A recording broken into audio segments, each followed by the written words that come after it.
Hello ಮಕ್ಕಳೇ, ಪರೀಕ್ಷೆ ಚಾನೆಲ್ಗೆ ಸ್ವಾಗತ. ನಾನು ನಿಮ್ಮ ಇಂಗ್ಲಿಷ್ ಸೆಕೆಂಡ್ ಲ್ಯಾಂಗ್ವೇಜ್ ಶಿಕ್ಷಕಿ ಪದ್ಮಶ್ರೀ ಮುರಳಿ.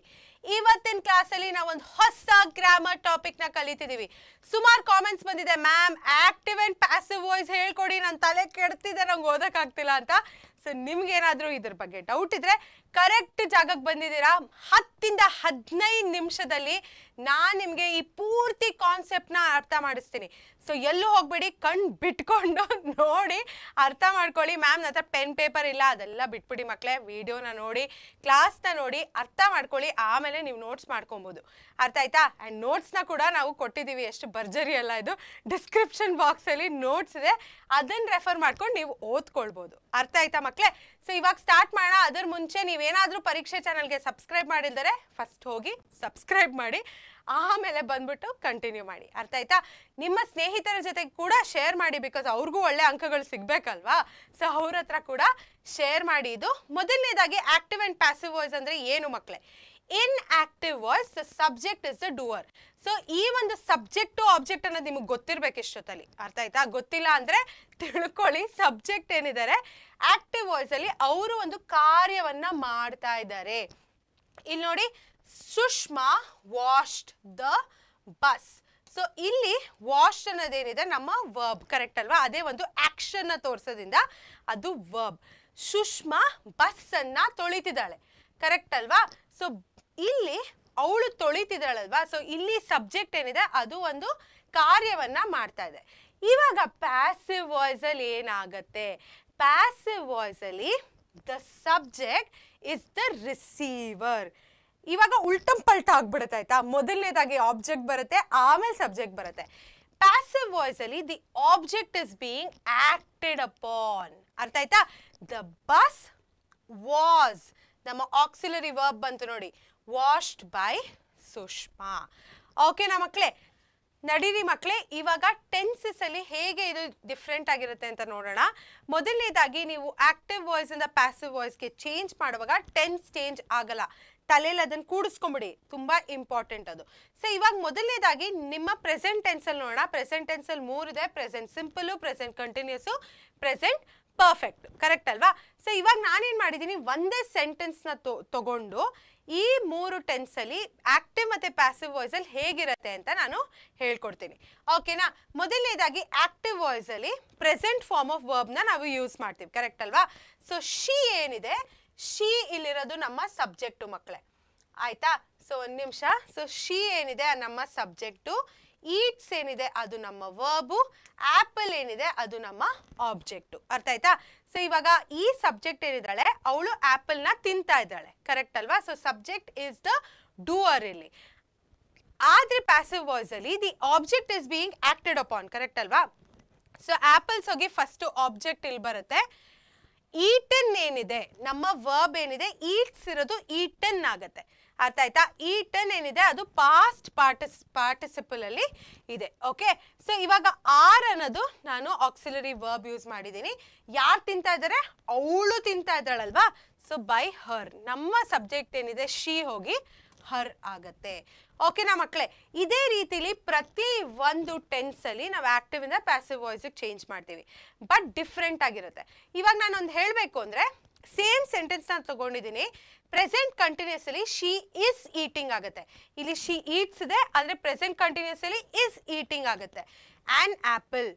ಪ್ರೆಸೆಂಟ್ ಪರ್ಫೆಕ್ಟ್ ಅಲ್ಲಿ she has eaten on apple ಆಗುತ್ತೆ. ಅರ್ಥ ಆಯ್ತಾ? ಸೊ ನೀವು ಇಲ್ಲಿ ನೋಡ್ಬೋದು ವರ್ಬ್ ಏನಿದೆ ಅದು ಚೇಂಜ್ ಆಗ್ತಾ ಇದೆ, ವರ್ಬ್ ಫಾರ್ಮು. ಸೊ ಇದ್ರ ಬಗ್ಗೆ ನಿಮಗೆ ಜಾಸ್ತಿ ಇನ್ಫಾರ್ಮೇಶನ್ ಬೇಕು, ಕಲ್ತ್ಕೊಬೇಕು ಅಂದ್ರೆ ನಮ್ಮ ವರ್ಬ್ ಫಾರ್ಮ್ ವಿಡಿಯೋ ಇದೆಯಲ್ಲ, ಅದನ್ನ ನೋಡಿ ನಾನು ಇದು ರೂಲ್ಸ್ನ ಡೀಟೇಲ್ ಆಗಿ ಎಕ್ಸ್ಪ್ಲೇನ್ ಕೂಡ ಮಾಡಿದ್ದೀನಿ. ಬಟ್ ನೀವು ಅದನ್ನ ಪ್ಯಾಸಿವ್ ವಾಯ್ಸ್ಗೆ ಚೇಂಜ್ ಮಾಡಿದಾಗ ವರ್ಬ್ ಯಾವಾಗಲೂ ಈಟನ್ನೇ ಇರುತ್ತೆ, ಪಾಸ್ಟ್ ಪಾರ್ಟಿಸಿಪಲ್ ಫಾರ್ಮ್ ಅಲ್ಲೇ ಇರೋದು. ಅರ್ಥ ಆಯ್ತಾ? ಅದ್ರ ಜೊತೆಗೆ ಆಕ್ಸಿಲರಿ ವರ್ಬ್ ಏನಿದೆ ಅದು ಚೇಂಜ್ ಆಗುತ್ತೆ. ಸೊ ಅದನ್ನ ನೀವು ತಲೆಯಲ್ಲಿ ಇಟ್ಕೊಳ್ಳಿ. ಇವಾಗ ಮುಂದಿನ ಒಂದು ಟೆನ್ಸ್ನ ನೋಡೋಣ. ಪಾಸ್ಟ್ ಟೆನ್ಸ್ ಅಲ್ಲಿ ಸಿಂಪಲ್ಲು, ಕಂಟಿನ್ಯೂಸ್, ಪರ್ಫೆಕ್ಟು ನಾವು ನೋಡ್ತಾ ಇದ್ದೀವಿ. ಓಕೆನಾ? ಸೊ ಇವಾಗ past form of the verb ಏನಿದೆ, ಈಟ್ ಅಂತ ಇದ್ರೆ ಏಟ್ ಆಗುತ್ತೆ. ತಿಂದ್ಲು, ತಿಂತಿದ್ದಾಳೆ ಅಂತ ನಾವು ಇವಾಗ ಅಂದ್ರೆ ತಿಂದ್ಲು ಅಂತ ಹೇಳ್ತೀವಲ್ಲ, ಹಂಗೆ. She ate on apple. ತಿರ್ಗಾ ನಾ ಹೇಳ್ದಂಗೆ ಸಬ್ಜೆಕ್ಟು ಏಟ್ ಏನಿದೆ, ವರ್ಬು ಆನ್ ಆಪಲ್. ಅವಳು ಒಂದು ಆಪಲ್ನ ತಿಂದ್ಲು. ಅಂದಾಗ ಆಪಲ್ ಏನಿದೆ ನಮ್ಮ ಆಬ್ಜೆಕ್ಟು, ಸಬ್ಜೆಕ್ಟು, ಇದು ವರ್ಬ್. ಅರ್ಥ ಆಯ್ತಾ? ಇವಾಗ ಪ್ಯಾಸಿವ್ ವಾಯ್ಸ್ ಅಲ್ಲಿ the object is being acted upon. So an apple was eaten by her. ನೀವಿಲ್ಲಿ ನೋಡ್ಬೋದು ವರ್ಬ್ ಏನಿದೆ ನಮ್ಮ ಪ್ಯಾಸಿವ್ ವಾಯ್ಸ್ ಅಲ್ಲಿ ಪಾಸ್ಟ್ ಪಾರ್ಟಿಸಿಪಲ್ ಅಲ್ಲೇ ಇರುತ್ತೆ. ಯಾವುದೇ ಒಂದು ಫಾರ್ಮಲ್ ಆದ್ರೂ ಈಟನ್ನೇ ಇದೆ ನೋಡಿ ಎಲ್ಲಾದ್ರಲ್ಲೂ. ಓಕೆನಾ? ಹಂಗೇನೆ ನಿಮ್ಮ ಪಾಸ್ಟ್ ಕಂಟಿನ್ಯೂಸ್ ಅಲ್ಲಿ she was eating on apple ಬರುತ್ತೆ. ಅಂಡ್ ನಮ್ಮ ಪ್ಯಾಸಿವ್ ವಾಯ್ಸ್ ಅಲ್ಲಿ ನಮಗೆ ಚೇಂಜ್ ಮಾಡಿದಾಗ on apple was being eaten by her ಅಂತ ಬರುತ್ತೆ. ಪಾಸ್ಟ್ ಪರ್ಫೆಕ್ಟ್ ಅಲ್ಲಿ she had eaten an apple ಅಂತ ಬರುತ್ತೆ. ಅಂಡ್ ನಾವು ಅದನ್ನ ಪ್ಯಾಸಿವ್ ವಾಯ್ಸ್ ಅಲ್ಲಿ on apple had been eaten by her ಅಂತ ಹೇಳ್ತೀವಿ. ಸೊ ನೀವು ನೋಡಿದ್ರೆ ಈ ಆಕ್ಸಿಲರಿ ವರ್ಬ್ ಅನ್ನೋದೇನಿದೆ ಅದು ಚೇಂಜ್ ಆಗುತ್ತೆ.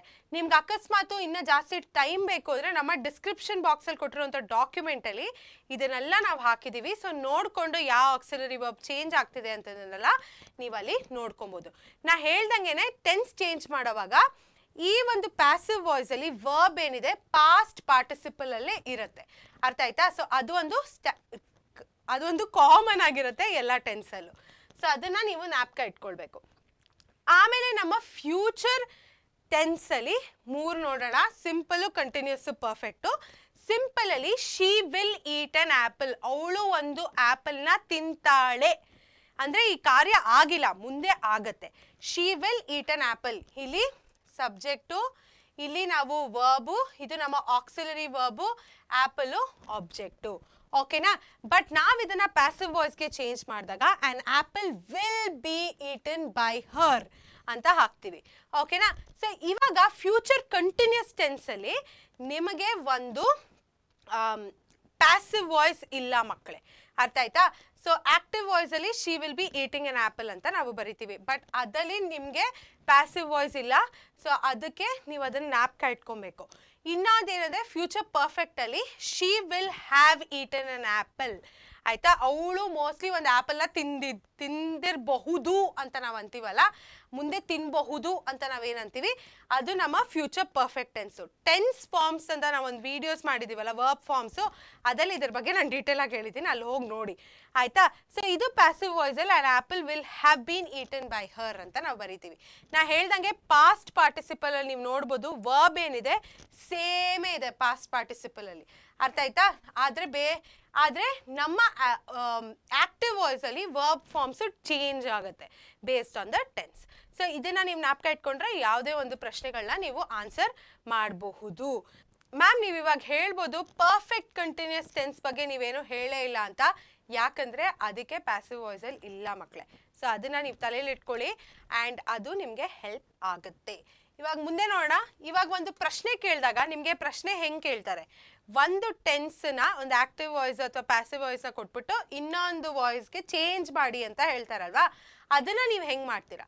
ಮೊದಲನೇದಾಗಿ ಸಬ್ಜೆಕ್ಟು ಆಬ್ಜೆಕ್ಟು ವರ್ಬ್ ಏನಿರುತ್ತೆ ಇನ್ ಅ ಸೆಂಟೆನ್ಸ್ ಅದನ್ನ ನೀವು ಅಂಡರ್ಲೈನ್ ಮಾಡ್ಕೊಳ್ಳಿ. ಆಯ್ತಾ? ಸೆಕೆಂಡು ವರ್ಬ್ನ ಪಾಸ್ಟ್ ಪಾರ್ಟಿಸಿಪಲ್ ಅಲ್ಲಿ ಬರ್ಕೊಬೇಕಾಗತ್ತೆ. ಆಮೇಲೆ ಸಬ್ಜೆಕ್ಟ್ ಟು ಆಬ್ಜೆಕ್ಟ್ನ ಸ್ವಿಚ್ ಮಾಡಿ, ಬಿಕಾಸ್ ಪ್ಯಾಸಿವ್ ವಾಯ್ಸ್ ಅಲ್ಲಿ object is being acted upon ಅಲ್ವಾ, ಅದಕ್ಕೆ add the required auxiliary verbs according to the tense. ಓಕೆನಾ ಮಕ್ಕಳೇ? ಇವಾಗ ಮುಂದೆ ನೋಡೋಣ, ಕ್ವೆಶ್ಚನ್ ನೋಡೋಣ ನಾವು. ಚೇಂಜ್ ಇಂಟು ಪ್ಯಾಸಿವ್ ವಾಯ್ಸ್ ಅಂತ ಕೇಳಿದ್ದಾರೆ. So Deepak Raj is preparing a science model. Deepak Raj ಏನಿದಾನೆ ಅವನು ನಮ್ಮ ಸಬ್ಜೆಕ್ಟ್, ಕರೆಕ್ಟ್ ಅಲ್ವಾ? ಸೊ ಮೊದಲನೇದಾಗಿ ನೀವು ಇದನ್ನ ಐಡೆಂಟಿಫೈ ಮಾಡ್ಕೊಳ್ಳಿ, ಸಬ್ಜೆಕ್ಟು ಮತ್ತೆ object. So preparing a science model ಏನಿದೆ ಅದು ನಮ್ಮ ಆಬ್ಜೆಕ್ಟ್ ಆಗುತ್ತೆ. ಇಲ್ಲಿ ಇಸ್ ಪ್ರಿಪೇರಿಂಗ್ ಏನಿದೆ ಅದು ನಮ್ಮ ವರ್ಬ್. ಇಸ್ ಏನಿದೆ ಆಕ್ಸಿಲರಿ ವರ್ಬು, ಮತ್ತೆ ಪ್ರಿಪೇರಿಂಗ್ ಅನ್ನೋದೇನಿದೆ ಅದು ಕಂಟಿನ್ಯೂಸ್ ಫಾರ್ಮಲ್ ಇದೆ. ಅರ್ಥ ಆಯ್ತಾ? ಸೊ ಅದನ್ನ ಕೂಡ ನೀವು ಹಾಕೊಬೇಕು, ಇದು ವರ್ಬ್ ಆಗುತ್ತೆ. ಸೊ ಇದು ಪ್ರೆಸೆಂಟ್ ಕಂಟಿನ್ಯೂಸ್ ಫಾರ್ಮಲ್ ಕೊಟ್ಟಿರುವಂತಹ ಒಂದು ಸ್ಟೇಟ್ಮೆಂಟ್ ಮಕ್ಕಳೇ. ಸೊ ಏಪ್ರಿಲ್ 2024 ಅಲ್ಲಿ 1 ಮಾರ್ಕ್ ಕೇಳಿದ್ರು ಈ ಒಂದು ಪ್ರಶ್ನೆನ. ಸೊ ನಾನಿಲ್ಲಿ ಏನು ಮಾಡಿದ್ದೀನಿ, ಸಬ್ಜೆಕ್ಟು ವರ್ಬು ಆಬ್ಜೆಕ್ಟ್ನ ಮಾರ್ಕ್ ಮಾಡ್ಕೊಂಡಿದ್ದೀನಿ. ಮಾರ್ಕ್ ಮಾಡ್ಕೊಂಡಿದ್ದ ನಂತರ ಇವಾಗ ಪ್ಯಾಸಿವ್ ವಾಯ್ಸ್ ಅಲ್ಲಿ ಆಬ್ಜೆಕ್ಟ್ ಫಸ್ಟ್ ಬರುತ್ತೆ, ಕರೆಕ್ಟ್ ಅಲ್ವಾ? Because the object is being acted upon.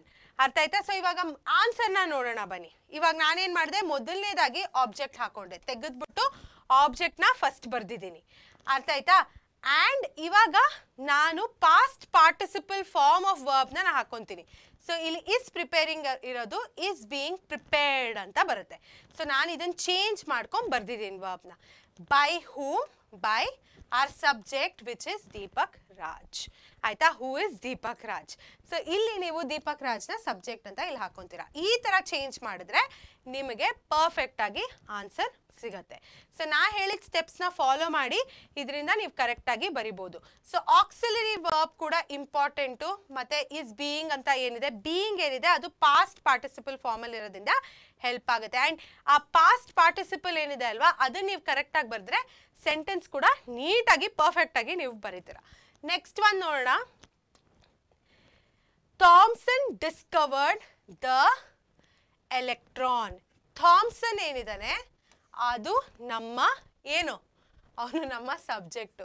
Discovered ಏನಿದೆ ಅದು ನಮ್ಮ ವರ್ಬು. ಎಲೆಕ್ಟ್ರಾನ್ ಏನಿದೆ ಅದು ನಮ್ಮ ಆಬ್ಜೆಕ್ಟು. ದೊಡ್ಡ ಸೊನ್ನೆ ಹಾಕ್ಬಿಟ್ಟೆ, ಅದು ಪಾರ್ಟ್ ಆಫ್ ದ ಸೆಂಟೆನ್ಸ್ ಥರನೇ ಕಾಣ್ತಿದೆ. ಬಟ್ ಇದು ಜೂನ್ 2023 ಕೇಳಿದ್ರು. ಇದೇನಿದೆ ಪಾಸ್ಟ್ ಸಿಂಪಲ್ ಅಲ್ಲಿರುವಂತಹ ಒಂದು ಸ್ಟೇಟ್ಮೆಂಟ್ ಇದು. ಸೊ ಇವಾಗ ನಾನು ಹೆಂಗೆ ಚೇಂಜ್ ಮಾಡ್ತೀನಿ. ಸೊ ಮೊದಲನೇದಾಗಿ ನೀವು ಫಸ್ಟ್ ಸ್ಟೆಪ್ ಮಾಡಿದ್ರಲ್ಲ, ಸಬ್ಜೆಕ್ಟ್ ವರ್ಬ್ ಆಬ್ಜೆಕ್ಟ್ನ ಐಡೆಂಟಿಫೈ ಮಾಡಿದ್ರಿ. ನೆಕ್ಸ್ಟ್ ನೀವೇನು ಮಾಡ್ತೀರಾ, ಫಸ್ಟು ಆಬ್ಜೆಕ್ಟ್ನ ಹಾಕೊತೀರಾ, ಆಮೇಲೆ ಸಬ್ಜೆಕ್ಟ್ ಬರುತ್ತೆ, ಆಕ್ಸಿಲರಿ ವರ್ಬು, ಮತ್ತೆ ಇದರದ್ದು ಪಾಸ್ಟ್ ಪಾರ್ಟಿಸಿಪಲ್ ಫಾರ್ಮ್ನ ನೀವು ಬರಿಬೇಕಾಗತ್ತೆ. ಇವಾಗ ಉತ್ತರವನ್ನು ನೋಡೋಣ, ನಾನು ಹಂಗೆ ಎಕ್ಸ್ಪ್ಲೇನ್ ಮಾಡ್ತೀನಿ. ಸೊ ಮೊದಲನೇದಾಗಿ ಆಬ್ಜೆಕ್ಟ್ ಬರಬೇಕು. ಸೊ ದ ಎಲೆಕ್ಟ್ರಾನ್ನ ನಾನು ಫಸ್ಟ್ ಹಾಕಿದ್ದೀನಿ ನೋಡಿ.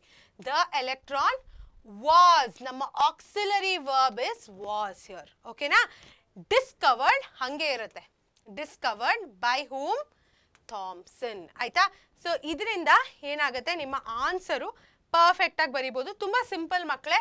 ಈ ಒಂದು ಟೆನ್ಸ್ನ ಚೇಂಜ್ ಮಾಡಬೇಡಿ ಬರೆಯೋವಾಗ, ಅದನ್ನು ತಲೆಯಲ್ಲಿ ಇಟ್ಕೊಂಡಿರಿ. ಸೊ ಇದರ ಜೊತೆಗೆ ನಾನು ಆಕ್ಟಿವ್ ಇಂದ ಪ್ಯಾಸಿವ್ ವಾಯ್ಸ್ ಹೆಂಗೆ ಚೇಂಜ್ ಮಾಡೋದು ಅಂತ ಹೇಳ್ಕೊಟ್ಟಿದ್ದೀನಿ. ನಿಮ್ಮ ಎಕ್ಸಾಮಲ್ಲಿ ಜಾಸ್ತಿ ಸತಿ ಆಕ್ಟಿವ್ ವಾಯ್ಸ್ ಕೊಟ್ಟಿರ್ತಾರೆ, ಅದನ್ನು ಪ್ಯಾಸಿವ್ ವಾಯ್ಸ್ಗೆ ಚೇಂಜ್ ಮಾಡಿ ಅಂತ ಹೇಳಿರ್ತಾರೆ. ಸೊ ಅದನ್ನು ನೋಡಿಕೊಂಡು ಯಾವಾಗಲೂ ಪ್ಯಾಸಿವ್ ವಾಯ್ಸಲ್ಲಿ ಆಬ್ಜೆಕ್ಟ್ ಫಸ್ಟ್ ಬರುತ್ತೆ. ಅಂದರೆ object is being acted upon ಅಲ್ವಾ, ಅದು ಇಂಟರ್ಚೇಂಜ್ ಆಗುತ್ತೆ. ಆಯಿತಾ. ಅದರ ಜೊತೆಗೆ ನಾವು ಏನು ಯೂಸ್ ಮಾಡ್ತೀವಿ, ಪಾಸ್ಟ್ ಪಾರ್ಟಿಸಿಪಲ್ ಫಾರ್ಮ್ ಆಫ್ ವರ್ಬ್ನ ಕೂಡ ಯೂಸ್ ಮಾಡ್ತೀವಿ.